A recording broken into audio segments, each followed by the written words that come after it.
What is up, YouTube? Welcome to this episode of Shipwrecked Mopars. We are back. Mopar is back. Guess what?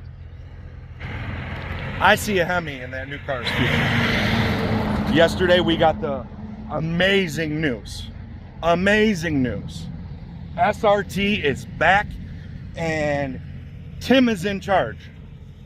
Carlos quit, resigned, got pushed out, and Tim came back and was going to head up the Ram. He was the CEO of Ram.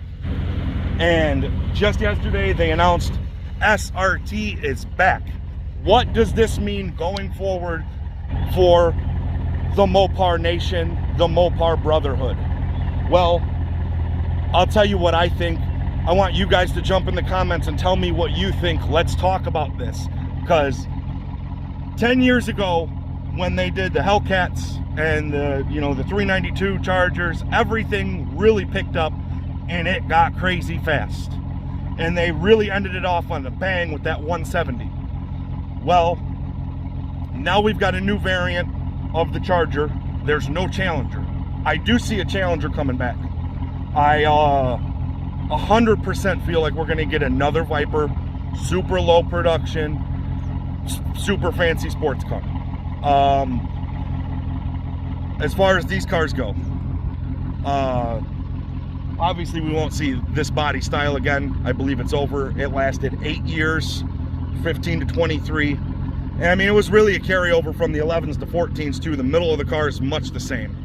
What I estimate to happen here going forward, I think we're going to see a flex fuel Hemi in a lot of the Scat Packs and Hellcats. It was like they were testing the waters with that the 170 and how they had it set up.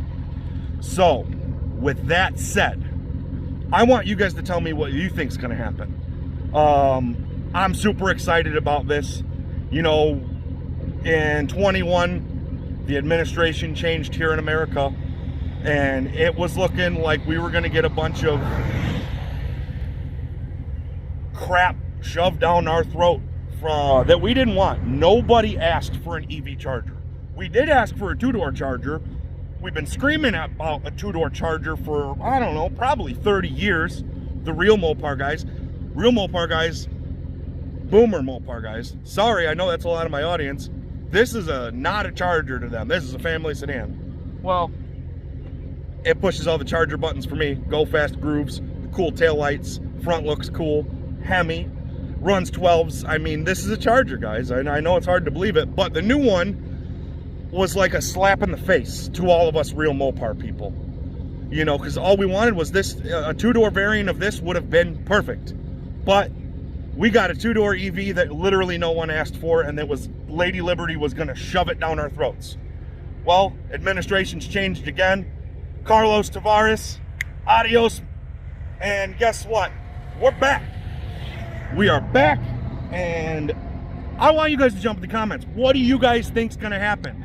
I was reading a lot of comments on these, there's articles. I could throw all that crap in there. I just wanted to give you guys my thoughts, my raw opinion on what's going to happen for the future of Mopar muscle. It's going to be pretty crazy.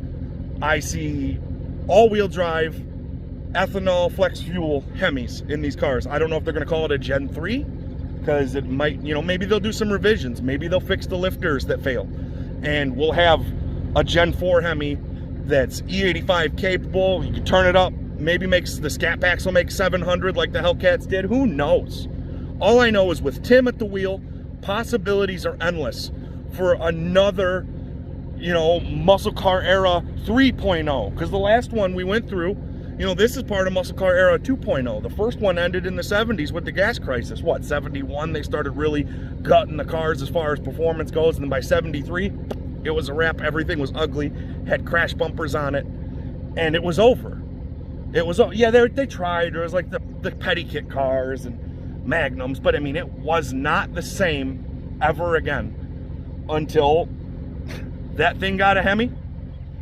And a little bit about myself. Some people have been here before and know all about me. This might be your first time watching my channel. I am an old school Mopar guy. This is only my second LX car. I bought it brand new. Some guys, this is all they know. I'm an all-around Mopar guy. I love them all. So in 21, when they, you know, or was it 22, they said no more Hemis, it's over with. I had to go out and get this thing. So, I mean, from us true diehard Mopar guys, since I was a little kid, I loved Mopar. I'm so excited to see what the future brings.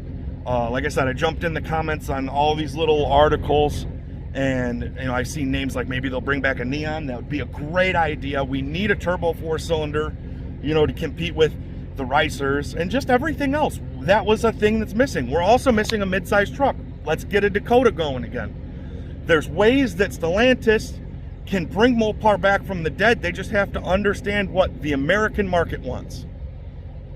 And everything else will fall in order. These cars sold like hotcakes. The only reason they really, you know, slowed down on sales because A, no interest rates were screwed, and they were marking them up because they thought they could. But now we know what's up. They're trying to give them Chargers away, the EV ones. They're about done. I bet we will see them disappear as quickly as they emerged, and maybe 20, 30 years from now, we'll see some at Barrett-Jackson. People will want ridiculous money for, and maybe they'll be worth it, because at that point, and that's the only thing I could see them as, a collector's item of the dark days. But jump in the comments. Let's talk about the future of Mopar. I think it's bright. What do you guys think? Let's see. Stay tuned for more Shipwreck Mopars content. Like and subscribe if this is your first time watching. We're going to go to the drag strip with this Charger soon. I got some stuff I want to do to it. I'm going to get into the 11s bone stock, and I'll show you guys how I do it right here.